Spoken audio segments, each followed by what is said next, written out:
Hey everyone, and welcome back to the second episode of the September show with me, your host, Ryan, and the Small Town Nerdcast.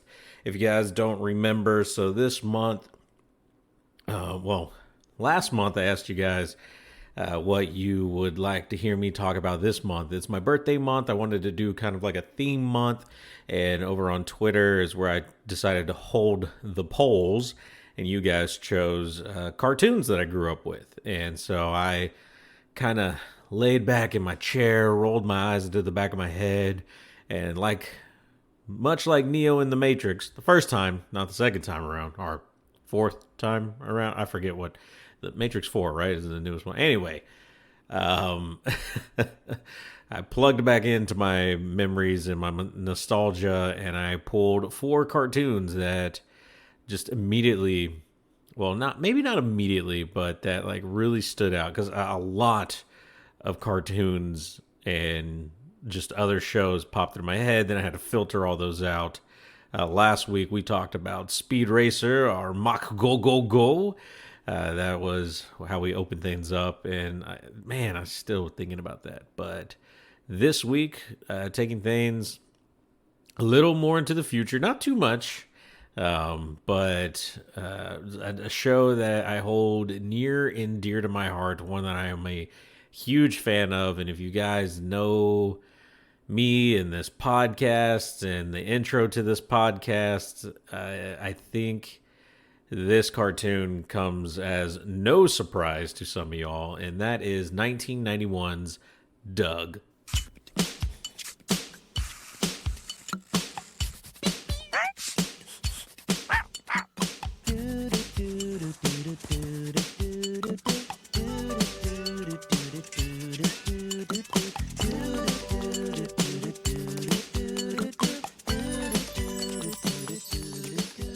Yeah, so Doug is an animated TV show created by Jim Jenkins and was produced by Jumbo Pictures. I think it's Jim Jenkins' own production company. The show focused on, of course, Doug. His name was Douglas Doug Funny, a young kid, I think he was 11 years old, and he kind of just is almost like a slice of life type show, man. And maybe that's why I love slice of life animes nowadays, is because I loved shows like Doug growing up, man. So, you follow Doug, who experiences common kid predicaments while attending his new school in his new hometown called Bluffington, which I always thought was kind of funny. He keeps a journal and has a very vivid imagination. He pretty much narrates every episode. It's almost like him going back into a memory, kind of, when he narrates and goes into the show. He was super creative, had tons of talents. He was really good at writing, drawing, making music, and I just remember he just did it was a whole bunch of stuff. It was like being a kid, He had to deal with trying to fit in platonic and romantic relationships. So it wasn't always just about love. It was about friendships, and not only with boys and girls. It was just people, relationships with people. He dealt with self-esteem issues, bullying, and everything in between, man. It was just so much, even though I was very young. But when I think about it, it was so much of the things that I dealt with going into middle school. And it's kind of funny, when I really think about it.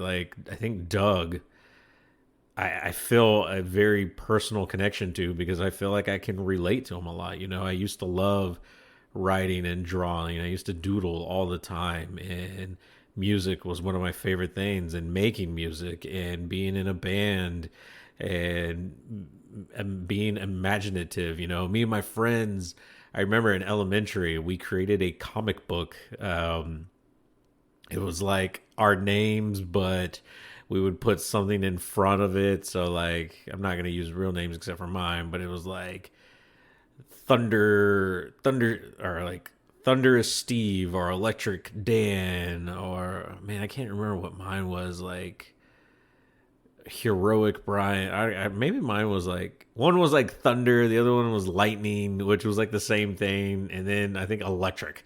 Maybe that's what we did. Like Thunder is someone, Electric this person, and Lightning Brian, like something like that. And we all had like different powers of electricity. But we drew a comic book and we fought a villain, and I remember this villain was like an eyeball monster, and we poke his eye out, and that's how we defeat him. And I'm pretty sure he dies. And I don't remember what happens to us at the end. We just fight him and we beat him. It was much like the Power Rangers in that sense. Anyway, back to Doug. But you know, like that's why I feel a strong connection to the Doug series. And so a lot of its episodes center on Doug's attempts to impress one of his classmates and his big crush, Patty Mayonnaise, because isn't that an attractive name? Oh yeah, I forgot to mention Doug went on for 117 episodes, man. And like they were small. I think they were like one 20-minute episode was broken up into like 3 short stories, something like that, you know. And I just remember really liking it though. But what's funny, or not Doug funny, what's really cool about the series is one, it premiered in 1991, August 11th, 1991, on Nickelodeon as the channel's first Nicktoon. So this was like OG Nickelodeon type stuff, man. And the 2 other shows that aired with it, big hitters. Sorry, I had some. I ate before I did this, so like it's all coming back up. It's all stuck in my throat. So it premiered alongside Rugrats, which was directly after Doug, and then the Ren and Stimpy show, which was directly after Rugrats. So you had Doug being the first Nicktoon, then Rugrats, which is another huge hitter of my childhood and stuff, but not one that I'm going to talk about, but it was definitely a huge hitter. And then the Ren and Stimpy show, which I think anyone my age was like, that was a very strange show. I think it fits in way more nowadays, like with the humor and the art style, than it did back then. I'm pretty sure back then it was, I'm pretty sure it was controversial now that I think about it. Doug was not, though. Doug was very sweet. Doug was very innocent in a way, and very much the perfect type of show for Nickelodeon in a Nicktoon. And so it's really cool that, you know, that was the first one, and I think that's really cool. So we talk about Doug. He's obviously one of the characters. He had a dog sidekick named Pork Chop, who was pretty much awesome at everything and was like really fun. And then you had Doug's best friend, Skeeter, his full name, Mosquito Valentine. Of course, Doug's best friend makes weird noises, like he like honks and stuff. I don't know. It's crazy. It's kind of funny. Really goofy dude. And like, I don't know, man. I feel like everyone had that friend, like the really goofy, easygoing guy that got along with everyone. Of course, he had his friend and crush, Patricia Patty Mayonnaise, who's pretty much the all-American girl next door. She's smart, athletic, nice, gets competitive, like just a cool chick. You had his sister, Judy, or Judith, funny, who's over dramatic, super artistic, and like into jazz and all that stuff. And it was his older sister, and so she would always find a way to embarrass him in some way. Of course, he had his like dad and mom. I can't even remember their names. Other friends from school, you had BB Bluff, who was like the rich girl, like her family owned the town, and but like even though she was like town royalty, I don't remember her being like a bad person, really. I mean, she had like certain quirks about her that people didn't quite like, but she honestly, I think, got along with everyone. And then you had not even the villain, but I guess like Doug's nemesis, which was Roger M. Klotz, which is a weird name. He's pretty much, I guess, the bully figure, but I don't really think he was much of a bully. He was kind of like Team Rocket is to Pokemon what Roger is to Doug. And he also, I think, at one point had a crush on Doug's sister. Like, I can't remember. I have this vague memory of him trying to dress up really nice and impress Judy, and that not working very well. But yeah. Oh, and then you had like the man across the fence, kind of like, man, what was that? Was it Tool Time with Tim Allen? And you had his neighbor who was always like behind the fence. Well, this guy was not hiding behind the fence, but he was like Doug's mentor in a way, and that was Mr. Bud Dink. Very eccentric, retired, and lived next door to Doug. And Doug would frequently go to him for advice, although it wasn't always good advice, but it was always advice. Like he was always at least there to lend an ear to Doug, which I respect that. Like as an adult now, like I respect someone just being there to listen to me and my problems. So I did try to look up some of the original shows, and I will tell you it is damn near impossible to find without paying for it. I went to YouTube to look for some scenes and episodes, and you can't find them. You can find some broken up scenes that are in that weird miniature in the corner format to hide away from copyright infringements, and it's played at double speed or whatever. But you can find like the second series over on Disney Plus, because at one point Doug left Nickelodeon and went to Disney, and then I can't remember what it was called, like the next Doug. I don't even know, and I'd be lying to you if I tried to come up with it. But so you can watch some of the new episodes, but it doesn't have the same intro, man. And speaking of the intro, because we heard it, like that's kind of like maybe not the exact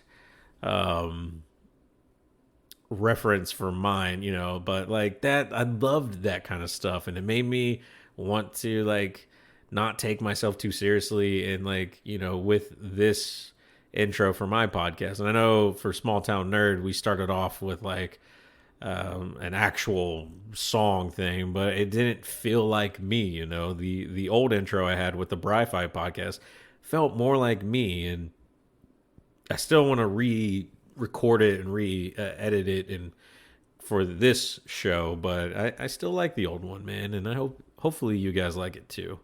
But yeah, so you can watch some of the newer Doug episodes over on Disney Plus. Still doesn't hit the same, man, because back then, man, there was like songs. Like I remember songs from the show, and it's funny because they pop up into my brain every now and then, and not even on purpose. Like I'm trying to think. Like they just, I don't even know. Like I've grown up singing these songs to myself, and you find people who also watch Doug that sing these songs to you. There's one, so like in the show Doug, there is a band that they're all huge fans of called The Beats. They're like this punk, almost like a punk rock type band, and dude, their songs to me are catchy. One of my favorite ones, and I think there's a whole episode on it, is like called Killer Tofu, and they're like, ooh wee ooh, killer tofu. Eat it. Wow, but it ain't you. Oh, killer tofu. E-I-E.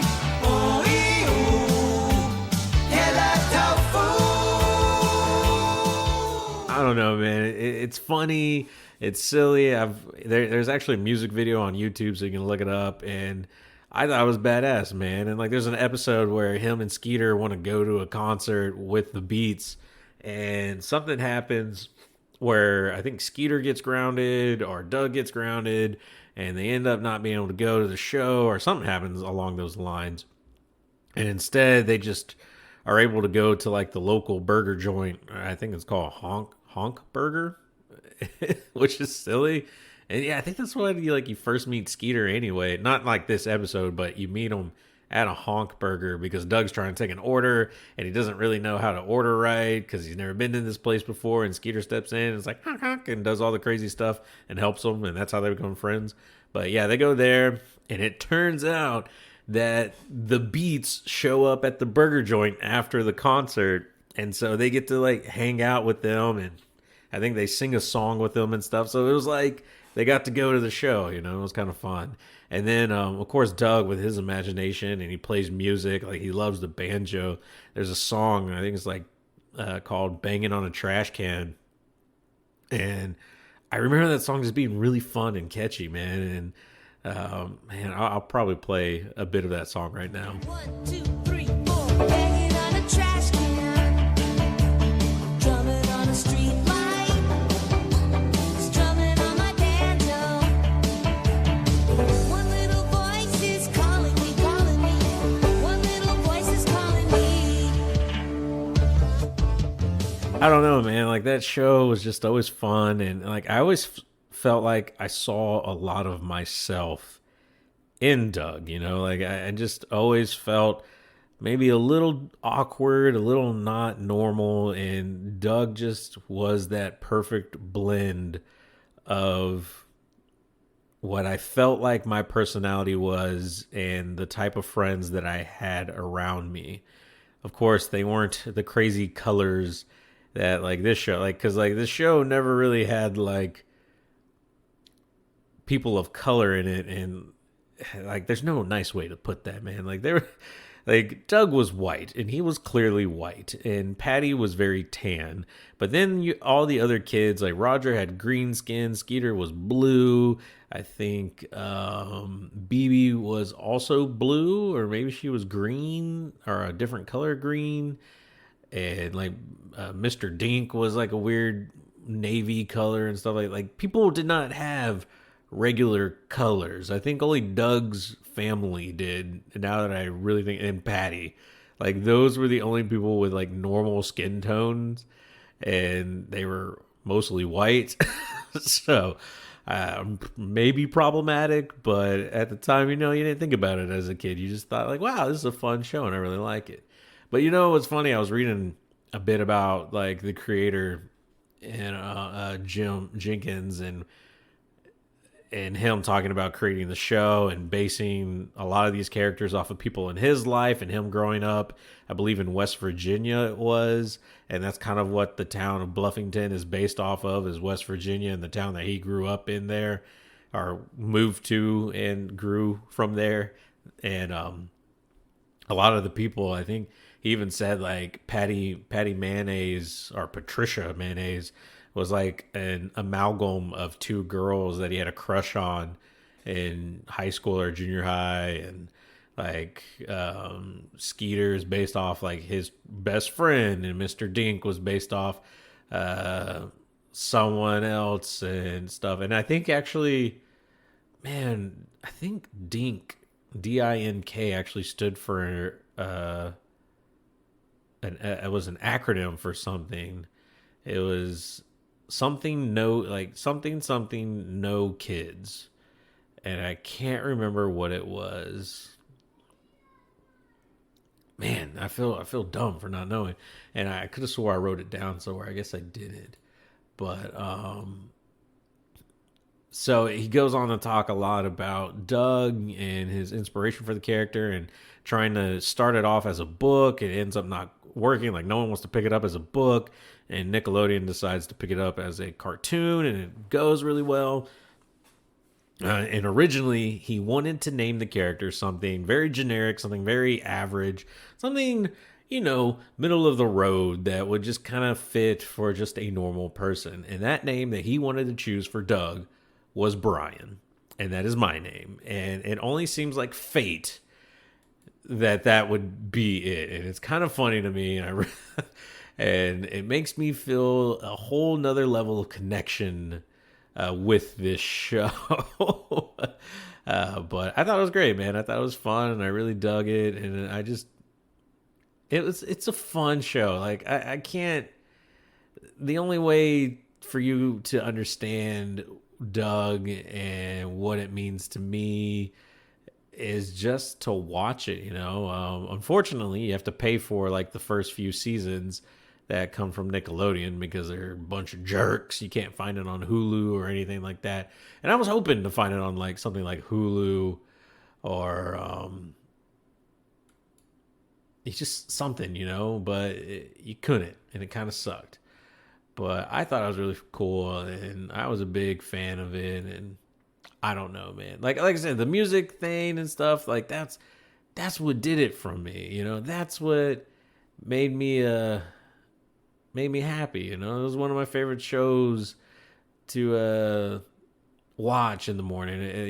Or when I got home from school, and so I was big into that, man. Oh, here we go. I think I was googling while I was talking, so that's probably why I sounded a little weird. Acronym for DINK, DINK, says, oh, dual income, no kids. That's what it means, okay? And it was because, like, the wife worked, but Mr. Dink was retired, though. Like, I don't think he worked. I think he just did weird shit for money. But that's what that was. Well, I guess, when you're retired, you get a retirement. Well, nowadays you don't get a pension, but you get a 401k, and it's your own money that you've saved up throughout the years. But whatever. I didn't have to worry about that when I was a kid. But yeah, dual income, no kids. That's what, and they didn't have kids. And it was like they were middle aged or a little bit older. Well, obviously older, because if he's retired, he was, well, I don't know. Back then, I guess you could retire at 50. Now you have to wait till you're 80 or something like that. But yeah, that's what that acronym stood for.